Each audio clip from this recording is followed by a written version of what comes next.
Welcome to a really short informational video about our new continuing ed class called Preparing School Counselors for National Board Candidacy, and it begins in the fall of 2026. I want to give you some basic information about the course and tell you a little bit about the cost, where it will take place, those sorts of things. Next slide. So it's a hybrid format, meaning sometimes you'll be in a Google Meets or a Zoom classroom meeting. Other times you'll be doing work on your own. It does not meet on a campus. You do not have to drive to class. It will be all virtual. And you get one graduate credit for each course. And I say each course because this is the first of 3 classes, because you need 3 classes to set yourself up for this certification. You need a span of time. And so we've broken the work out to help you and be supportive of you into 3 segments: a fall, a spring, and then there'll be one course after that as well. And so as you go through each class, you'll get closer and closer to being ready to apply and prepare for your certification. Each course is $400 in the series, so it's $400 per credit. And you can, of course, use school system tuition benefits if you have them to put toward that. A lot of people ask us, well, when does the class meet? I don't even know if I'm free. I've been thinking about doing this. So the class meeting schedule is not only posted on our website, but we've posted it in this little informational video. Note that it meets from 4:30 to 6:30 p.m. So it's going to be after your workday. And you're either meeting on video, or asynchronous means that week you're doing some work on your own. Maybe you're collecting data from your school to prepare for something you're going to be talking about in the next class. So you can see what nights you're going to need to be kind of on camera, in the pocket, learning with your team of learners and your instructor.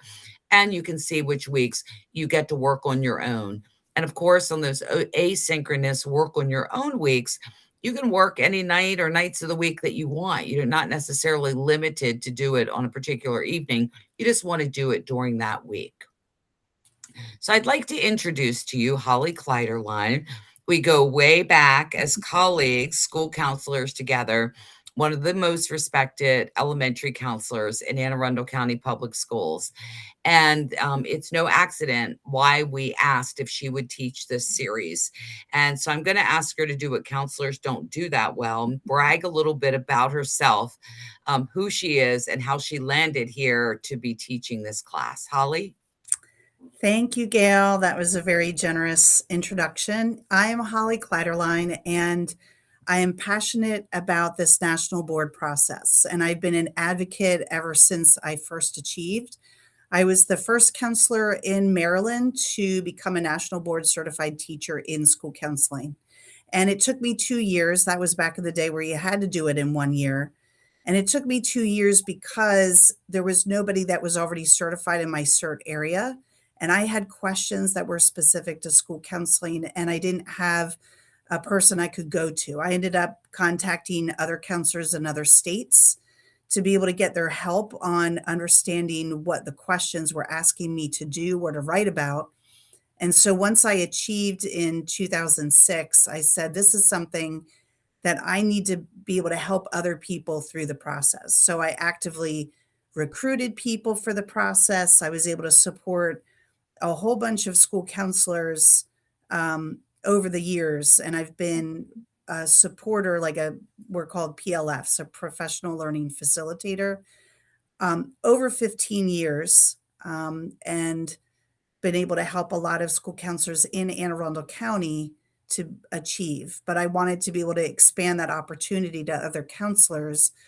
I'm the legislative chair for the Maryland School Counselor Association, and I've been pushing for school counselors to have some equity as far as that pay that comes as a bonus. So it's a salary enhancement for classroom teachers. And we're finally at a point where the state budget committee recognizes that we should be provided the same opportunity. It's not yet in the budget, but kind of the writing is on the wall, and we're continuing to push at that end. But the bigger point for me has always been professional development for school counselors. There's so few opportunities for us to have professional development that's tailored to what we do on a day-to-day basis, and to have someone help you understand why you do the things you do for the students that you have in your building, and then have it be something that you are recognized for, not just in your county, but the state and nationally.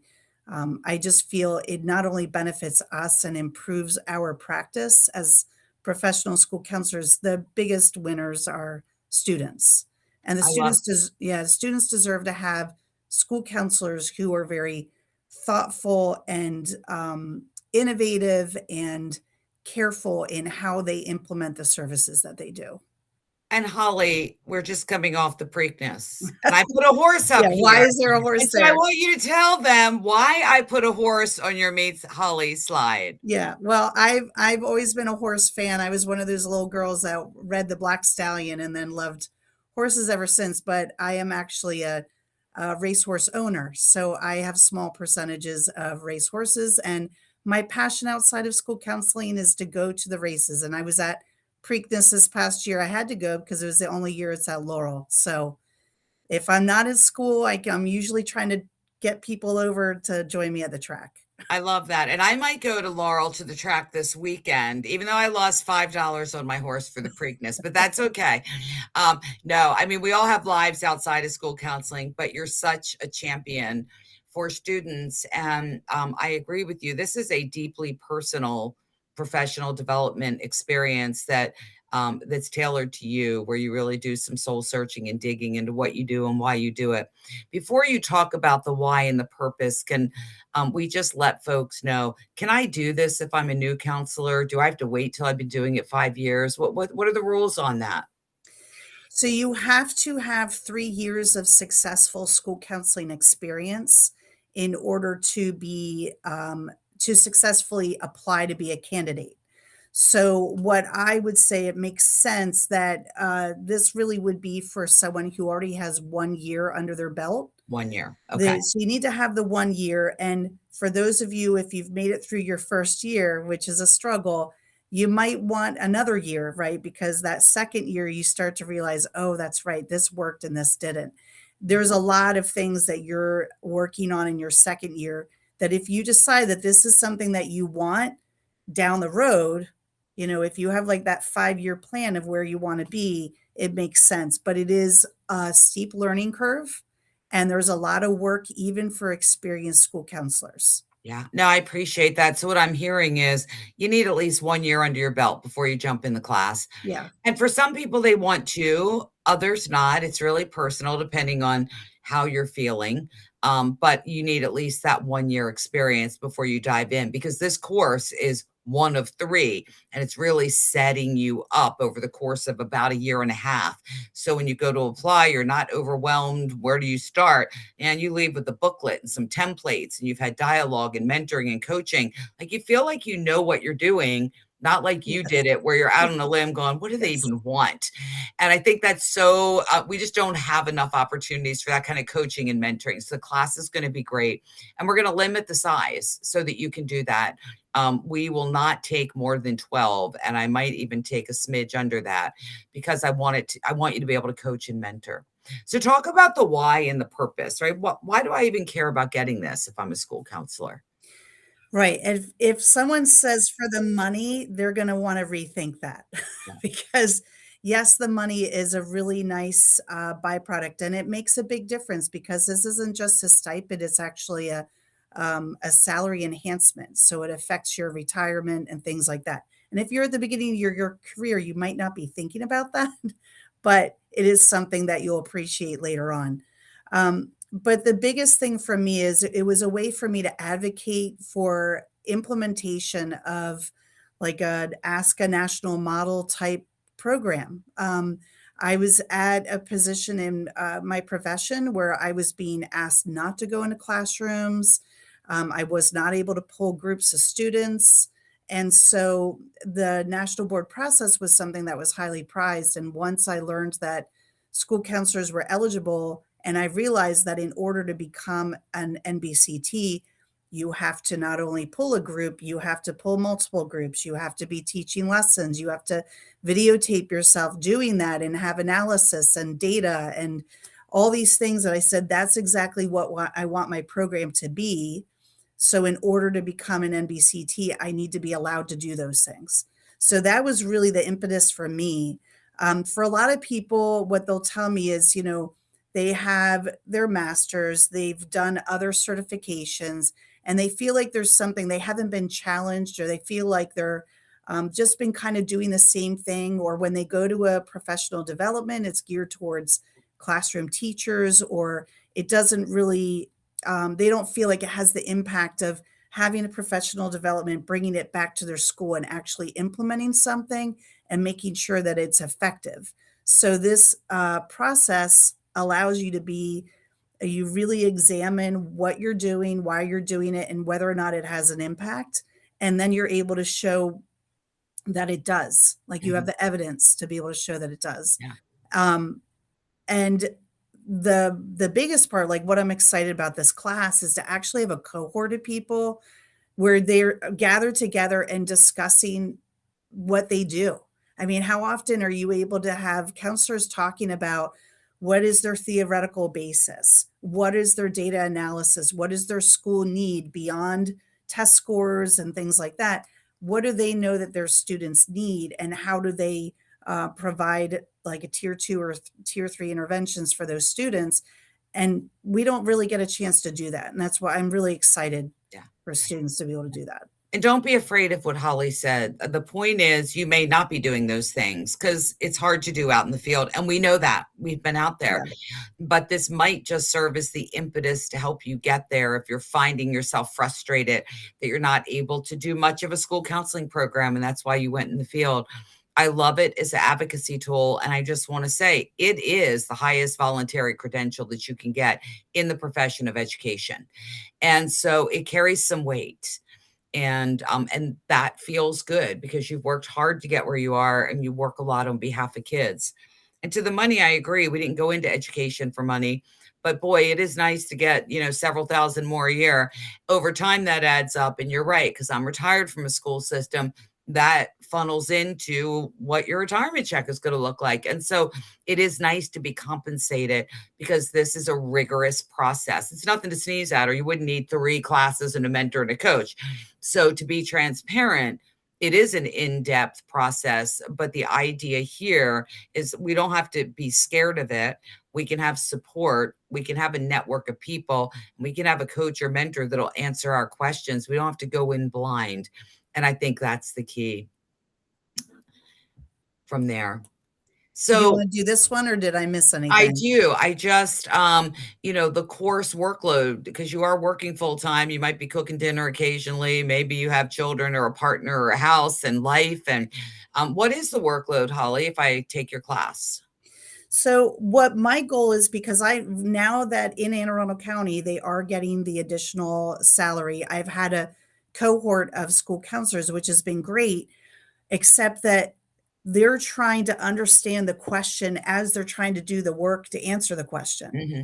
And I'm like, it would be so nice to be able to give everyone prep work, right? So if I'm able to say, what are the sources of data for your school? Those are questions that you have to actually answer as a national board candidate.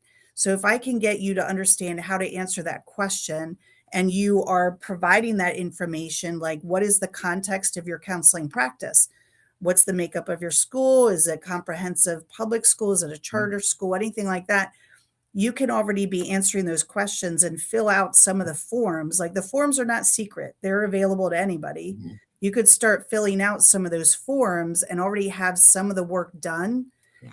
And then you could even practice understanding, okay, when I'm pulling this group, this is the information that I would provide. And there's a time frame. So when you are doing some of your components, it might say it has to be done within the last 2 years.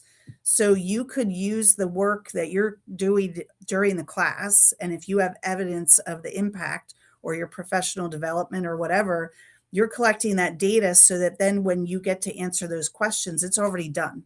You're not having to then take a class or a PD on top of trying to implement the things they need evidence of. So I'm hearing practical, directly linked to exactly what you're going to be doing when you apply, so that you are have it a lot of it pre-done and stored. It's practical stuff. Like, you're not writing papers, you're not reading a textbook, you're not taking tests. Anything you're asked to do or things you're going to be like, hallelujah, when you apply for the process, you're gonna be like, I have that. I started that. We talked about that. And so that is the great thing, that you can think about. I mean, the expectations for the class are, look, give it a go. If you're going to join the class, show up. Don't sit in your car and drive home while you're going to class. Like, find somewhere to sit, the library, hide in your bathroom from your family, at home, stay at work. Like, engage and benefit from your peers and the process. So when you go to apply, you're like, yeah, I got this. Nothing's foreign to you. And I want to zip it up there by just saying that we'll have this class posted online soon. Probably by July 15th, we'll have it posted for the fall. And if you have questions, you're going to contact me directly. And our last slide in our PowerPoint has my cell number. Just say who you are and why you're calling. My phone will ask you. I love that about the new update, like, state your business. And it's pretty high tech. Or you can email me if that's your preferred way, or you can text me and just identify yourself. But if you have questions, because the registration process, they tell me how easy it is at Loyola, but I'm telling you, sometimes it doesn't feel that easy, just to be transparent. You get stuck in that. Don't get frustrated. Just call me and say, Gail, I need help. Like, I filled out this form, and I will shepherd you to the finish line. I don't want you bogged down in that nonsense. I can help you with that. If you call me and you have some technical questions about the process, like, so once you fill out the application, blah, blah, blah, blah, blah, I'm going to be like, do you mind if I give Holly your number? Because she knows more about that than I do.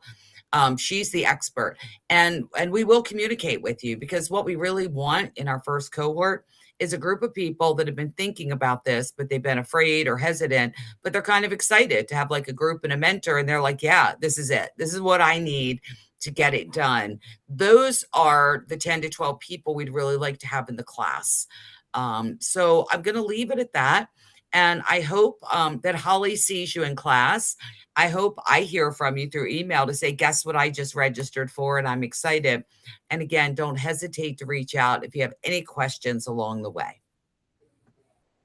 Thank you, Gail. I really appreciate you saying, is this an opportunity that we can do? Because we have some awesome school counselors that I know feel like they're kind of on an island sometimes. And I think that this is going to be a really good opportunity for people to work with each other, figure things out for themselves and for their students. Yeah. And to learn something new from other motivated people. Yeah, that's great. Thank you, Holly. Thank you.